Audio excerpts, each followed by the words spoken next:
Good morning. Ngasi card message ngasi card message se ko gi rashi gi matung ina ko rashi gi matung ina na haraga di ko kaino ko card se tarani thoi ni ko lothok chodoi se ko trying thoi shi de gi shai sha gi rashi ma pa se kala kala ga ma yenga se ko ahan ba se da lei re ani shu ba se da lei re ahum mari manga taruk taret nipan mapan tara mathoi tarani thoi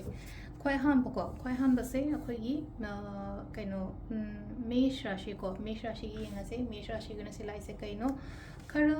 khatang ngasi numit se pen pen da bagi type ta ma taw bani ko thabeng khang da khatang haidi aina khaliba aina ningi ba poto yadraga diang kha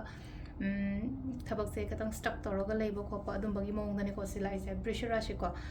rashi gi oina se da lai se laino kuthok no ai gi nungai ta ba khot ta ba sugum mayam se mingon da show gum ba tok thok bi kono ko atuga methun gi na silai se aina khan ba aina ningi ba aina pami ba dum ba mayam do fulfill oi ba aina lai ko sida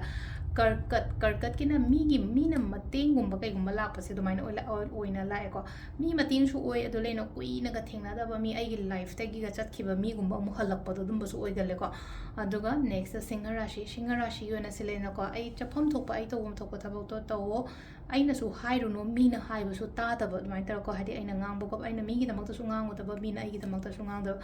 sida lei se ko ai kaina gi oina celebrations oin la ko hadi phai ngasi gi no mi cha phabo dum oi gani ko aduga next ta keno ko tula ki na ko na wakhan ngai na le ko mu kai na phagani ko bridge ki na thabak to matam da success lai positive oi positivity me ama le ko dhanu gi na se lai se kaino hai ba khot pa ama mi na hai ba ai matung da kai ngang nari ai mamang da kai ngang nari loi tok thu se ko just focus nang gi thabak to da focus to ai si thabak se phang da ya de ai si mi oi da ba ya de khot da ba ya de haina khala mai tar ko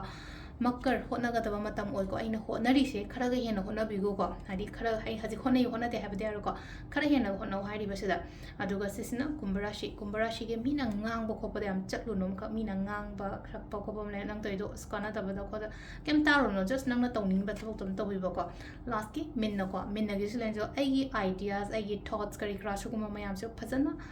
mafam sana sino silai se ko do sidal le ko ko rashi gi matungina tarot card reading me thank you